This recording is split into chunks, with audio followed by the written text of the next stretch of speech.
Time to focus on that wild and wonderful wild card race in the National League. Roger Clemens on the hill. You see how good he has been lately.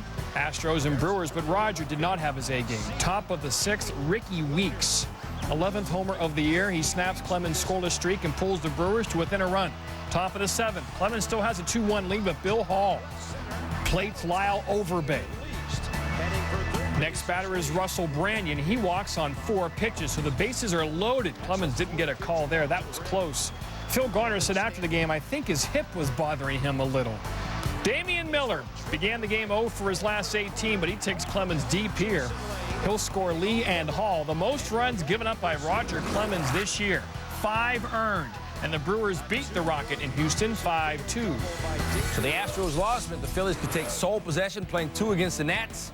We're just a half game back. Bottom 3rd, Nats up 1-0, 2-on-1 out. Tony Armas facing Bobby Abreu. That's well hit. Too well for Preston Wilson. 25th double of the year for Abreu. Jimmy Rollins and Kenny Lofton score. Phillies take a 2-1 lead. Move to the 6th. Phillies still up 2-1, 2-1 for Vinny Castilla. And this will go 4-3. Another quality start for Vicente Padilla. Gave it 1 run on 6 hits in 6 innings. And a nice play there by Chase Utley to help complete the double play. Move to the 9th. Billy Wagner on to close it out. Vinny Castilla. Sit down. 2 outs now. Wagner facing Carlos Baerga. And that'll be the final out of the game. Phillies take game 1, 2-1. 29 saves and 31 chances for Wagner. So the Phillies take over the wild card lead with a win. Trying to extend that lead in game 2. Bottom 3rd, Phil's up 1-0, 2 outs. Chase Utley doesn't think 1-0 is enough. How about 3-0? 2-run shot off Ryan Drees. Number 17 on the year for Utley. And it's 3 top 5. Here come the Nats down 4-2. Nick Johnson. That'll be good for a double. Jose Vidro coming around. Nats down just 4-3. Top 8, Ugueth Urbina. The game still at 4-3. 1 out, 1 on. Preston Wilson. Not exactly a great throw for Pat Burrell on the left. Jose Guillen slides in. And Wilson said coming back like that breeds confidence. They tied the game at 4. Next batter, Carlos Baerga. And they've got even more confidence. Wilson coming in. Nats take a 5-4 lead. Bottom 9 now, full count, 2 outs. Chad Cordero facing Todd Pratt. May I help you? No thanks, I'm just looking. Nats take it 5-4. Cordero with his 39th save. That's tops in the majors. The Marlins are in this wild card race. The Paws lead the NL West. Peavy against Beckett. 2 strong young arms going head-to-head. Top of the 1st, Dave Roberts can't get in the high cheese from Beckett. Beckett 99 pitches, 63 strikes. Had 6 Ks, 2 walks, and 4 hits on a PV amp in 1984. Pitching to Beckett, who will plate Mike Lowell and give himself a 1-0 lead in the 2nd. Here's Peavy. It's nasty, nasty stuff. It's always moving. It's pretty good batters in a row, Cabrera and Delgado. Meanwhile, look at that yacker in the 7th with the bases loaded by Beckett. He's a winner. The Marlins are winners, 2-0. Hey, what about the Mets? 2.5 out to start the night, hosting the Pirates. Zach Duke trying to go where no Pirate had gone before him. And Duke looked pretty good early. He went in with 5 Ks, worked 7 innings, gave up just 2 hits. How about some run support? Brad Eldridge says, I got that covered. Victor Zambrano, his 4th of the season. Then later, Juan Padilla facing Duke. Duke with his first career hit. He did it all. Third base coach says, I got that ball for you. He didn't give up a hit until the 5th inning. Bottom 7, Duke in his only jam of the night. He gets Chris Woodward to ground into the inning end in double play. Pirates win at 5-zip. 6 straight wins for Duke. Longest streak by a Pirates rookie in 25 years. So here's what we have in the wild card race. ALDS. Bartolo Colon's having a great year. Gonna start putting him in some Cy Young discussions. Gets Ortiz, gets Renteria, gets Ramirez again. So Ortiz, Ramirez, Renteria, Ramirez, Colon. 5 Ks in 7 innings. Bottom 5, 1-0 Angels. Erstad to left. Oh boy. That's Manny being 2-0 Angels later in the 5th. Look out, Tim Wakefield. Casey Kochman right off the right leg. Wakefield will have to leave the game, taken to the hospital for x-rays. Angels winning a blowout. Well, Atlanta now, Dodgers and the Braves. Top 4, 2 men on, 2 out. Dodgers up 4-1. John Thompson throws a meatball, and Milton Bradley was hungry. His 13th of the year. Dodgers extend their lead to 7-1. Dodgers got 5 in the 4th. Bobby Cox like, Dude, how about low and away? Andrew Jones 0 for 15 lifetime against Jeff Weaver. Let's see how he did. Bottom 6, 1 man on, no outs. Braves trailing 7-1. Well, that's pretty good. He's now 1 for 16. 2-run shot, his 39th of the year. Braves trail 7-3. 6 innings of work, 3 earned runs, 6 Ks for Weaver. He would settle down, though. Jeff Francoeur got him. Dodgers going to win at 7-4. They're 10 games below 500, but Milton Bradley says they will win the NL West. Surging Indians, top of the 6th. Jake Westbrook facing Alfonso Soriano, and Ronnie Belliard stumbles, then runs into umpire Eric Cooper. Watch it again. Belliard's head is down. He has no idea he's going to run into Cooper. A strained neck. He was sent to the hospital for x-rays. Cooper was kind of rubbing his left hip. He also hit the ground hard, so a scary moment there. There's Justin Thompson, first appearance since 1999. Spent the last 6 years recovering from 4 operations on his left arm, and Surge went up to Johnny Peralta. The rookie's having an outstanding year. 19th homer, and Cleveland stays surging. The Rangers stay saggy. Seattle and Minnie both coming off sweeps. Ryan Franklin's second start since his steroid suspension. Bottom of the 1st. What Lamal was to Kajagugu, Matt LeCroy is to the Twins. 13th of the year in support of Joe Mays. You didn't go Kajagugu. I did. Look at this. In between innings, frustration incorporated. Adrian Beltre and Ryan Franklin. Mike Hargrove, Seattle manager, said after the game, on a scale of 1 to 10, it's a 1 tops. Not a big deal. Beltre was inspired by the confrontation. He hits his 17th homer of the year. Ties the game at 3. Bottom 3, still 3-3. Justin Morneau scores. Shannon Stewart. Twins win. They move to within 3.5 of Oakland in the wild card race. Here's the complete list. The A's still on top. The Yanks game and a half back. Here come the Indians, just 2.5 back, and the Twins and Blue Jays, they're right in it as well. Giants and Reds from Cincinnati, and Jr.'s been hot. 3 home runs, 5 RBI in his last 4 games. Bottom 1st, Brett Tomko Jr. with 1 on and 1 gone. Tomko said a guy hits a 3-2 change to dead center, you just tip your cap. Number 29 of the year for Griffey, 530 for his career. Reds get 5 hits, but they're going to win it 4-2. All right, usually, Stan, this is the time of the show we have our Sports Center top 10, but we're going to go with 5 tonight, so you better make them good. For efficiency's sake. So, yeah, if there's 10 usually and there's only 5 right now, well, then they have to be great. Impress me. All right, here's number 5. Good start. From the Little League Softball Championship. Down to second base, Nyhill, over to first, game over! World Series over! The first Virginia team ever to take the title home. Well, that's worth 6. You go, girls. Number 4, Saints and Patriots. And number 2, Doug Flutie turns 43 this fall. Look at the arm. Look at the wicked good arm. Flutie, 29-yard touchdown pass to Jason Anderson, but the Saints won. NEC Invitational. First round, Henrik Stenson at number 3. 64-foot birdie putt.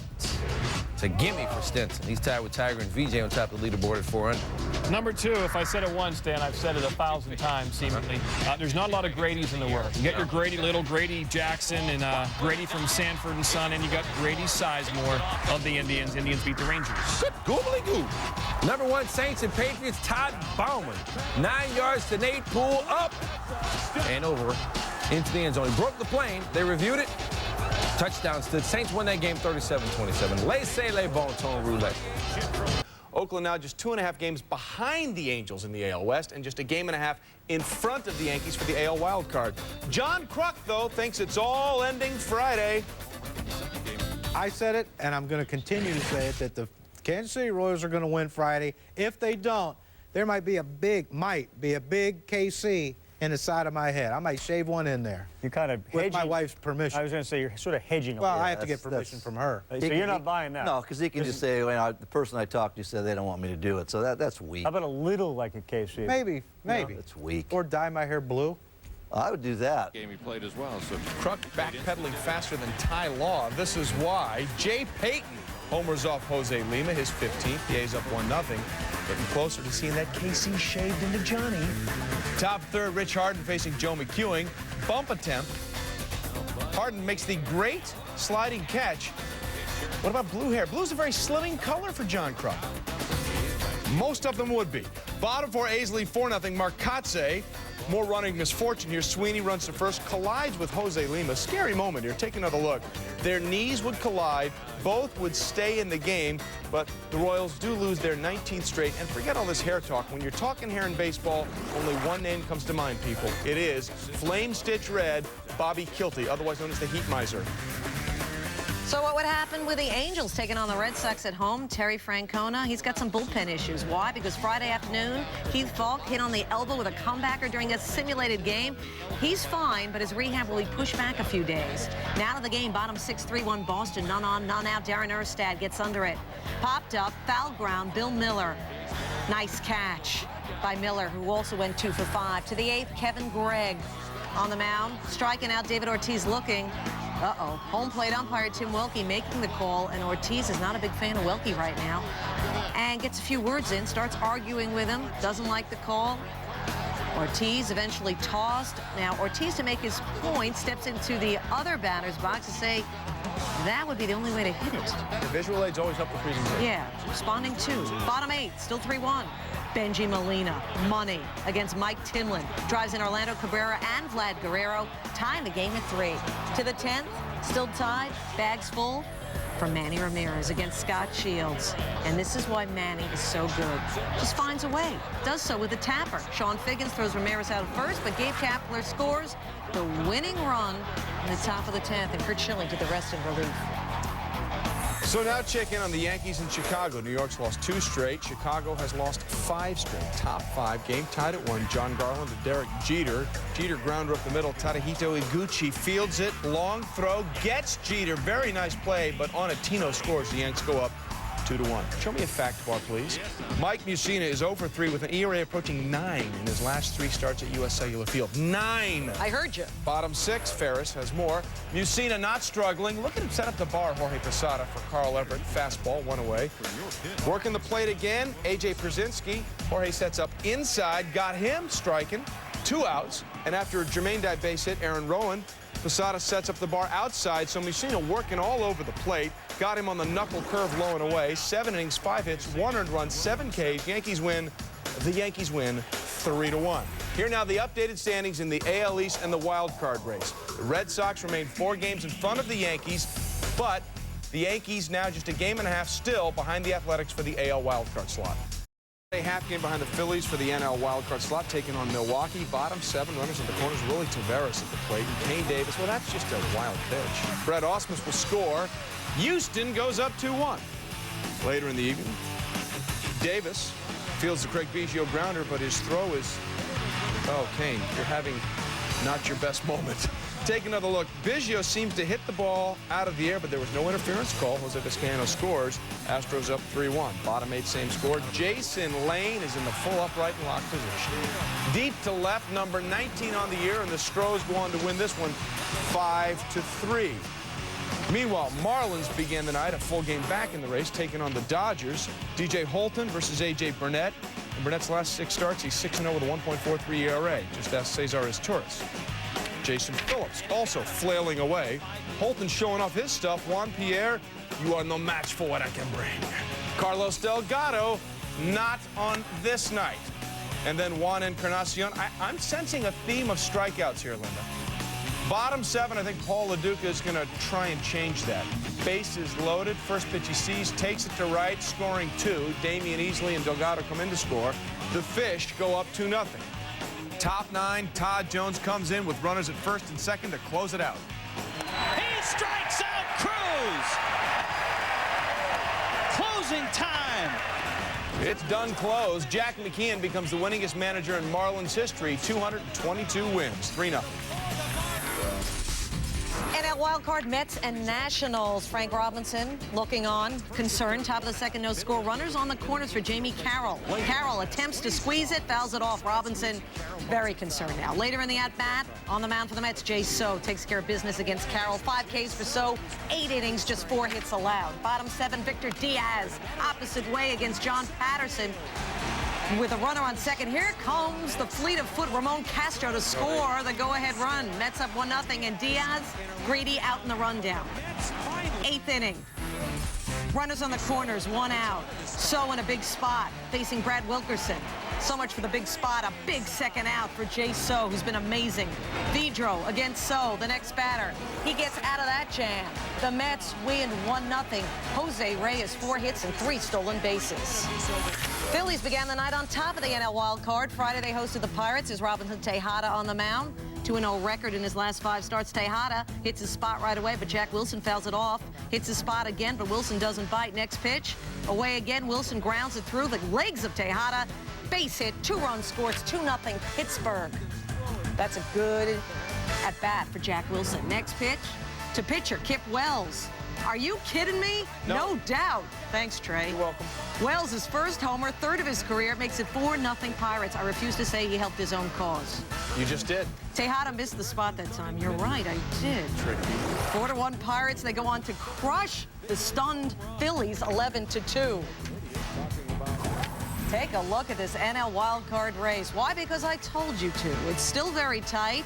Astros now back on top of the wild card by just a half game over the Marlins and the Phillies. The Nationals drop 1 game back, and the Mets move up. They are now 2.5 back of the Astros. Oh, Orioles and Indians, we got us a tight one. Bottom 10, game tied at 4. Steve Klein to Ben Broussard. Who wins the matchup? Hit high and deep to right. Way back. This ball is gone. And the ball game is over. Ben Broussard has done it. Yeah, I think Broussard won that one. Indians win at 5-4. Broussard's 12th home run this year, 2nd career walk-off. Twins looking to win their 6th straight, hosting the Mariners. Bottom 7, 2 out, 2 on. Luke Ford facing Jeff Nelson. And Ford responding to a good visual. All 5 of his homers this year have been 3-run homers. Twins win it. They win their 6th straight. Carlos Silva with his first win since the 4th of July. Blue Jays and Tigers. Carlos Pena's first game in the majors since May 27th in the lineup because of Maglio Adonia suffering from the flu-like symptoms. Carlos Pena, 2 homers in the game. This one, 433-foot shot, 5th of the season. Tigers hit a season-high 5 homers in the victory. As we take a look at the AL wildcard race, the A's with that 1.5 lead over the Yankees, 2.5 over the Indians, and how about the Twins in the conversation at 3.5 back? Randy Wynn, first batter of the game.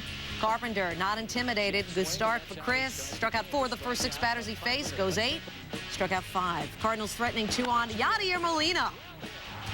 It's gone. Molina, 3 for 4, 3 RBI, no singing. Cardinals trim it to 4-3, still with nobody out. Bottom 9, Jim Edmonds up 2 on. Edmonds crushed. Abraham Nunez comes all the way from first to score the winning run. Carpenter ends up with a no decision, but the Cardinals end up with a big victory. Happy times in St. Louis, 5-4, the final. Oh, look at that team all just together. Padres and Braves, seriously, somebody in the NL West step up and get a winning record. Padres have not scored a run in 19 innings. That's why Bruce Bochy is working the gun. Top second, no score, Chan-Ho Park facing Hampton, and Park rips a single to left. Padres lead 1-0. The streak is snapped by a pitcher. Top 4, Pods down 3-2. Robert Fick, an RBI single to right. Suddenly, they're a run-scoring machine. It's tied at 3. 2 batters later, Brian Giles saws a single to right center.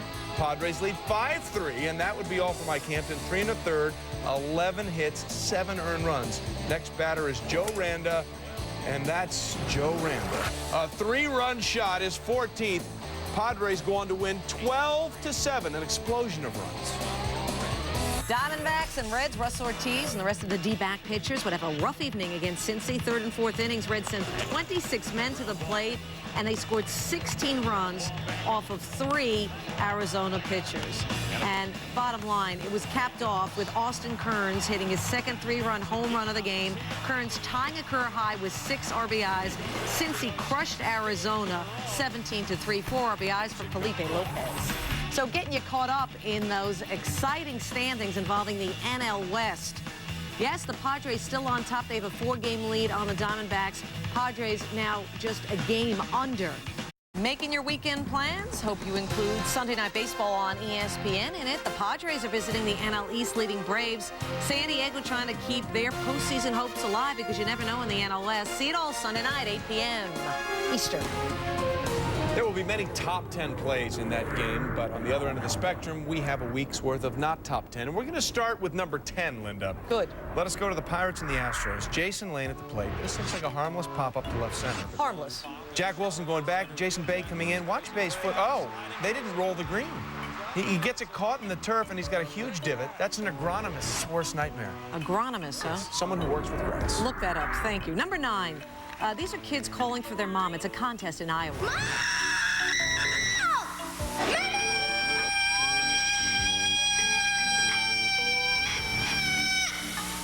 I pray to all that is holy, no mother in Iowa responds to that. Rangers and Indians, Ronnie Belliard trying to make a play here. Go! Look out for the umpire.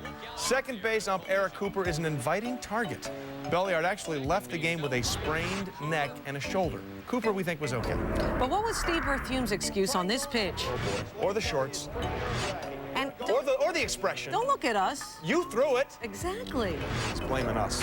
Isn't that always the way? Always the way. All right, here we go. Right fielder David Newhan of the Orioles trying to make a play, but Elrod Hendricks, the bullpen coach, gets in the way. What was he thinking? Well, apparently he wasn't thinking that Dave was going to be right there. My bad. I'll buy dinner. It's on me. It's all good. Trey, these guys aren't buying each other dinner, I'll tell you that. I'm talking about Adrian Beltre and Ryan Franklin getting into it in the Mariners' dugout, probably discussing their wonderful season. Yeah, they won't be having dinner anytime soon. And before dinner is when you should do the human cannonball trick in Minnesota. Otherwise, you may have it again. This is a good way to burn calories, though. Yeah, exactly. Don't we do that in the off-season? We do it occasionally on the weekends, actually. Number 3, Phillies and Padres. And this is a play you got to follow with your eyes and ears. Listen in. Exactly. Get there, and that got Rich Doobie right on the head. Hit him. Right on the head. That hit Doobie. It hit Doobie. Rangers and Indians, it's David Risky. Now, that was a risky pitch, and a risky delivery, and a risky follow-through, and a risky style points. Change your name. Yeah, I was about to say, for a reliever, let's bring in Risky. Number 1, Royals A's. Mike Sweeney tries to make the play at first, and Jose Lima, what was he trying to do? We're not sure. This kind of sums up the Royals season. How many losses in a row now? 7,012. That's Actually, it's 19 straight. Lima's still down. Oh.